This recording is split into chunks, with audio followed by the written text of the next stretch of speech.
Yes, it's tough to get that timing right. That's the prediction business. Democratic candidates hoping for a downturn. Certainly some sound that way. The question is whether they get that, what it means, and again, when it happens. Fox News contributor Liz Peek is here with us in the studio alongside Democratic strategist Kristen Hawn, and the former Trump transition team member Ken Blackwell joins us. Ken is in Washington. And do you make anything, Liz Peek, of the the timing of this survey? It shows you how split people are. It's almost impossible. We'll go back and call people wrong afterwards. Yeah, 38% of economists and 100% of Democrats are hoping for a recession or thinking there will be one.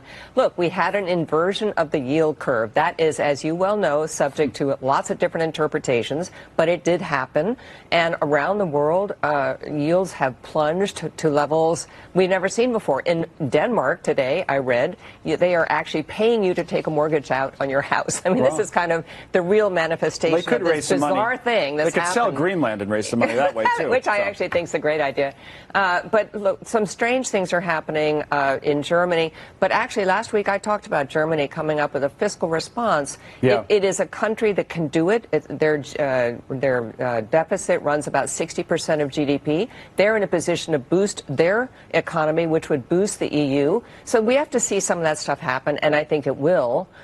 So the answer is we may or may not see a recession. It is by no means a lock. I guess the political question, and we'll go to you first, Kristen, on this, and then get Ken involved in it, is, there's one thing everyone would say, oh, Democrats are rooting for the economy to turn south, whatever the case may be. But if you're in an environment of slowing growth right now, how do you look at it? Do you look at it as it opens up an attack line against the president maybe that wasn't there, where the economy was his strength, and now instead of just going after him on the tweets or the personality, we should go after him on his economic policies? Is that kind of a change of course here the last few months or weeks for the Democrats? Yeah, and I will say, as a Democrat, I'm presumably one of that 100%. I am certainly not hoping for a recession. Not rooting against the country. Right. You don't want to root against the country, and I work with a number of members of the House who also are rooting for the American workers. But I do think that there's a political calculation here.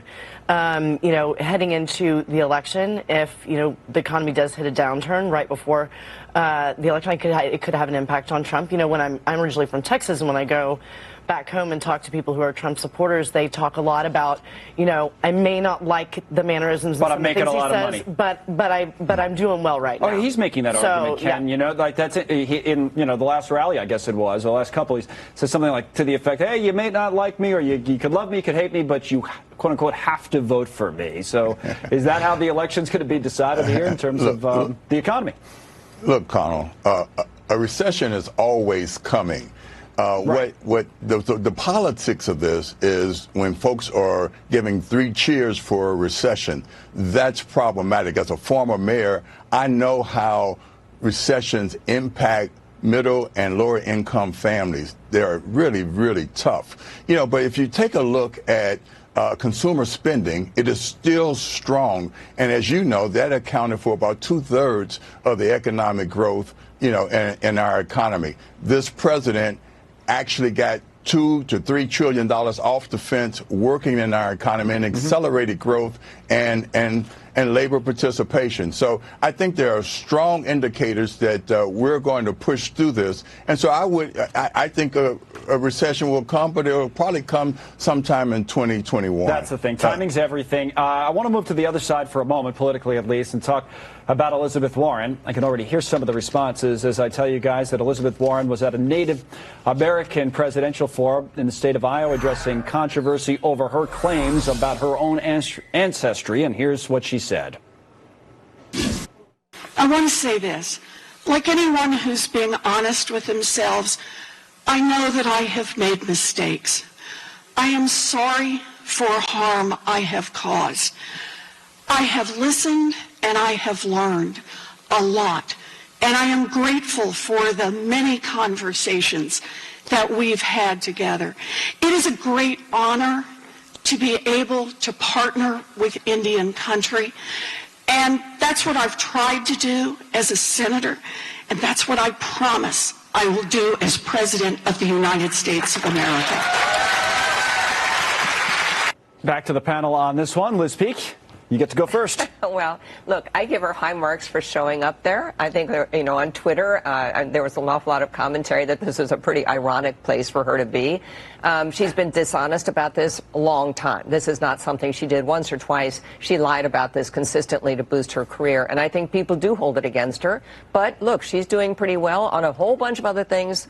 So I don't think it's a deal breaker. I find that part of it, Kristen, to be very interesting, is that sometimes we assume people are going to react one way, in this case Democratic primary voters, to an issue, and you say, when this came out, I would have thought this issue, because of the honesty that Liz brings up, would have hurt Elizabeth Warren's candidacy more.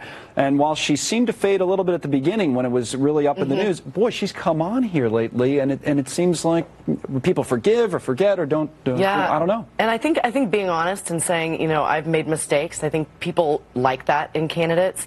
And I think that she's taken. It's interesting to see how many of Bernie Sanders supporters she seems What's going on there? Taken over. I think that for whatever reason, I think that Bernie's time has passed. I think that he's, he was the candidate maybe that they supported last time, but she's the other voice in the party that kind of takes that, has that same, the group of policies, because they're not that different. He's sort of a one-trick pony, right? Yeah. He's got one thing he talks about. She's got a million things. Yeah, and he doesn't. And he's, his list of accomplishments for all the years he's had in office is laughable. The other thing, Ken, which we know is, say in a world where Elizabeth Warren is the nominee, which now is not, that far-fetched, she's going up in the polls, and if at some point, to Kristen's point, there's no Bernie Sanders there, and she takes those votes. We know how Donald Trump would go after her. We know exactly what President Trump would say about her. I always ask guests that kind of agree with the president on this, would he be licking his chops over a matchup with Elizabeth Warren as opposed to Joe Biden? It will be classic. It will be classic socialist rhetoric versus a free market president that has actually made the free market work for American workers and families. At the end of the day, Elizabeth Warren is going to have the albatross of her big lie hanging around her neck. And the reason for that is that she's actually running for the nomination in a party that are the major producers of identity politics. And as a consequence, as opposed to talking about e pluribus unum, from the many one, she in fact is going to be saddled with a campaign that is divide and conquer and playing one race and ethnic group against the other. But whatever side you're on, if she's been able to avoid the primary, she'd hear about it in the general election on Twitter and everywhere else every single day. All right, guys, thank you very much. We appreciate it from all three of you. In a moment, the White House signaling that more tax cuts may be coming as a